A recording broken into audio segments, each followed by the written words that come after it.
عتیق بھی ان کا لقب ہے، کیونکہ آپ دوزخ سے آزاد ہیں۔ عتیق کا معنی آزاد، یا عتیق کا معنی آزاد کرنے والا، کیونکہ آپ نے بہت سارے غریب کمزور مسلمانوں کو اسلام کی طرف مائل کیا اور بہت سارے مظلوم مسلمانوں کو پیسے دے کر آزاد کروایا۔ چنانچہ آپ کو یہ سن کر حیرت ہوگی کہ وہ 10 صحابی جن کو رسول اللہ صلی اللہ علیہ وسلم نے دنیا میں جنت کی بشارت دی، ان میں سے 5 وہ ہیں جن کو ابو بکر صدیق نے سمجھا بجھا کر اسلام کی طرف مائل کیا، اور وہ آپ کے سمجھانے اور کہنے اور مشورے پر آ کر رسول اللہ کے ساتھ بیعت کی انہوں نے۔ ان میں عثمان غنی رضی اللہ تعالیٰ عنہ بھی شامل ہیں، ان میں عبد الرحمن بن عوف بھی شامل ہیں، ان میں سعد بن ابی وقاص بھی شامل ہیں، ان میں حضرت زبیر بن عوام بھی شامل ہیں، ان میں طلحہ بھی شامل ہیں۔ یہ 5 صحابی وہ ہیں جن کو حضرت ابو بکر صدیق نے دوستی اور محبت کے ساتھ سمجھا بجھا کر رسول اللہ صلی اللہ علیہ وسلم کی غلامی میں لا کر دے دیا، اور یہ سابقون الاولون میں شامل ہیں۔ تو یہ تو تھے وہ جو آزاد تھے اور صاحب اختیار تھے۔ ان کے علاوہ ایسے مسلمان جو کمزور تھے، غلام تھے، جن پر طرح طرح کے ظلم ڈھائے جاتے تھے اور جن کو پریشان کیا جاتا تھا، ان میں سے بہت سارے بھی، مثلا حضرت بلال ابن رباح، حضور کے مؤذن عاشق رسول بلال، ان کو ان کا مالک امیہ بن خلف طرح طرح کی تکلیفیں اور اذیتیں دیتا تھا۔ ایک دن آپ وہاں سے گزرے، دیکھا کہ اس پر ظلم کیا جا رہا ہے، انگاروں پر لٹایا گیا ہے اور اس کے جسم سے چربی نکل نکل کر انگاروں کو پگھلا رہی ہے۔ تو آپ نے اس کو فرمایا کہ تو کوئی خوف خدا کر، اس بیچارے بے سہارا بے کس بے بس پر کیوں اتنے ظلم کے پہاڑ توڑ رہا ہے؟ صرف اس وجہ سے کہ یہ اللہ کو ایک مانتا ہے۔ حالانکہ بظاہر یہ عجیب بات تھی، کیونکہ مکے میں ایسے لوگ بھی تھے جو عیسائی تھے اور غلام تھے، وہ کوئی قریش کے بتوں کو تو نہیں پوجتے تھے، لیکن ان کو وہ گوارا کرتے تھے۔ مدینے میں یہودی بھی تھے، وہ بت تو نہیں پوجتے تھے، ٹھیک ہے ان کے عقیدوں میں کچھ خرابیاں تھیں، لیکن مشرکین ان کے ساتھ گزارا کر ہی رہے تھے نا۔ ارے یہودیوں کے ساتھ تم گزارا کر سکتے ہو، عیسائیوں کے ساتھ گزارا کر سکتے ہو، تو اللہ کو ایک ماننے والے مسلمانوں کے ساتھ گزارا کیوں نہیں کر سکتے؟ دیکھو نا کتنا ظلم کی بات ہے۔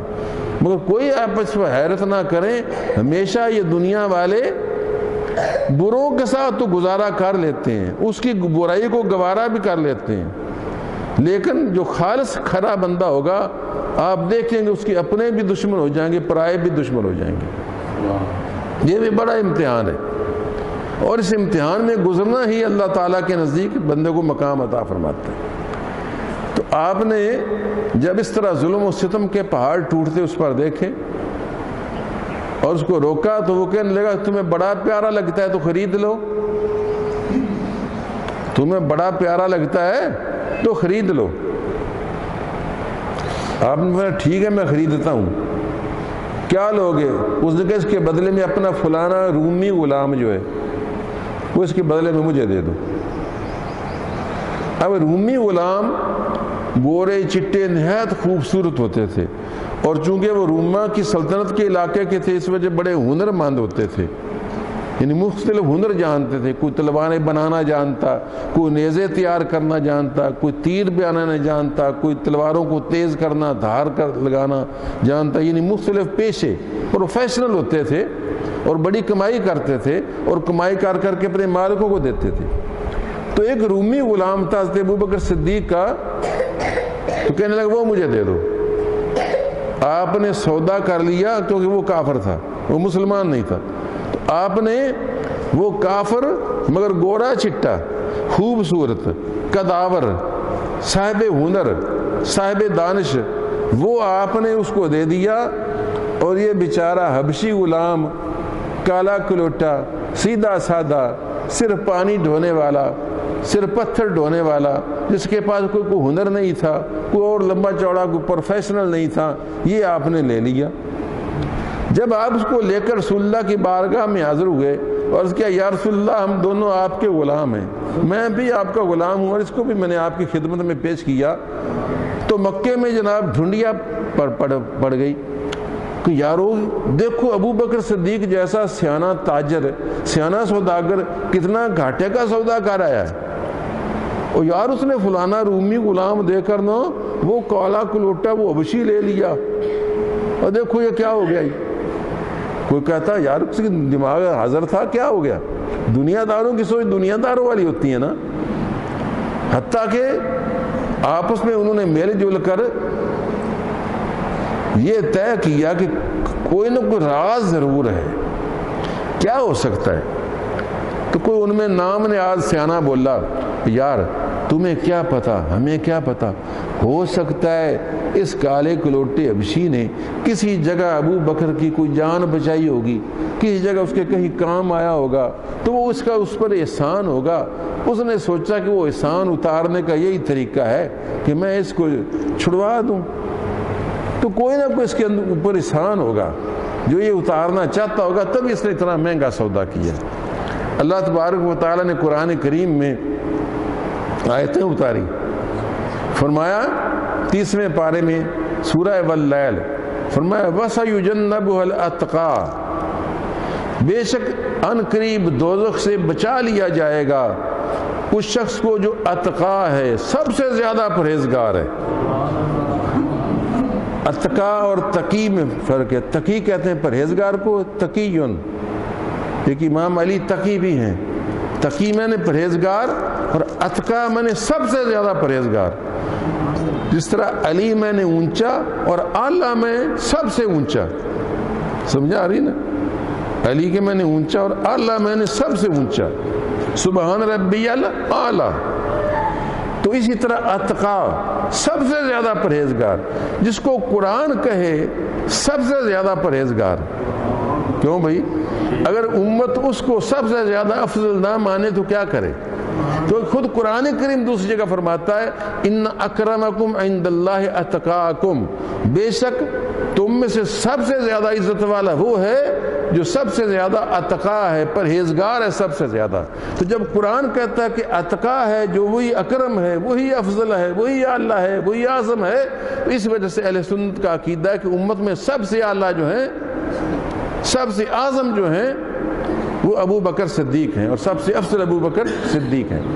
اللہ فرماتا ہے کہ دوزخ سے ان قریب بچا لیا جائے گا کس کو؟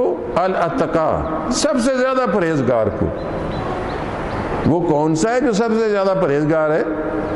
الذی یؤتی مالہ یتزکا، جو اپنا مال اللہ کی راہ میں خرچ کرتا ہے تاکہ اپنے آپ کو ستھرا کر لے۔ کیوں کہ مال کی محبت، غلاموں کی محبت ہے جی، جانوروں کی محبت، اونٹوں کی، گاڑیوں کی، گھوڑیوں کی، کاروں کی، یہ دنیا کی ہے نا، ان کی محبت جو ہوتی ہے وہ کوئی اچھی پسندیدہ چیز نہیں ہے۔ جو اس میل کچیل کو، یہ دنیا کا میل ہے نا، تو دنیا کا مال ہے، یہ میل ہے، اس میل کو دور ہٹائے گا تو کیا ہو جائے گا؟ وہ یتزکا، ستھرا ہو جائے گا۔ جو اپنا مال دیتا ہے کیوں کہ یتزکا، تاکہ پاک صاف ہو جائے، وہ میل کچیل جو ہے نا بخل والا، کنجوسی والا، اس کے دل سے نکل جائے۔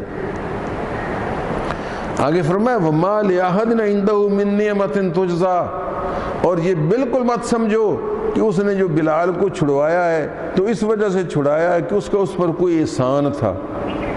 وَمَا لِأَحَدٍ عِندَهُ مِن نِعْمَةٍ، کسی کی کوئی نعمت اور انعام ابو بکر صدیق پر نہیں تھا اور نہیں تھی جس کا وہ بدلہ دے رہا ہو، إِلَّا ابْتِغَاءَ وَجْهِ رَبِّهِ الْأَعْلَىٰ، سوائے اس کے کہ وہ اپنے رب اعلیٰ کی مرضی پسند کرتا تھا، اپنے رب کو راضی کرنا چاہتا تھا۔ اس نے صدیق اکبر نے جو کام کیا ہے اللہ کو راضی کرنے کے لیے کیا ہے۔ اب جب اس نے اللہ کو راضی کرنے کے لیے کیا ہے تو یاد رکھو وَلَسَوْفَ يَرْضَىٰ، ان قریب وہ راضی ہو جائے گا، اللہ اس کو راضی کر دے گا۔ آپ اندازہ فرمائیے صدیق اکبر کی شان کہ جو خدا اپنے محبوب محمد مصطفیٰ کو کہتا ہے وَلَسَوْفَ يُعْطِيكَ رَبُّكَ فَتَرْضَىٰ، تیرا رب تجھ کو اتنا عطا فرمائے گا کہ تو راضی ہو جائے گا۔ وہی پروردگار عالم اپنے محبوب کے یار غار کو کہہ رہا ہے وَلَسَوْفَ يَرْضَىٰ، کہ ہم اس کو بھی راضی کر کے چھوڑیں گے۔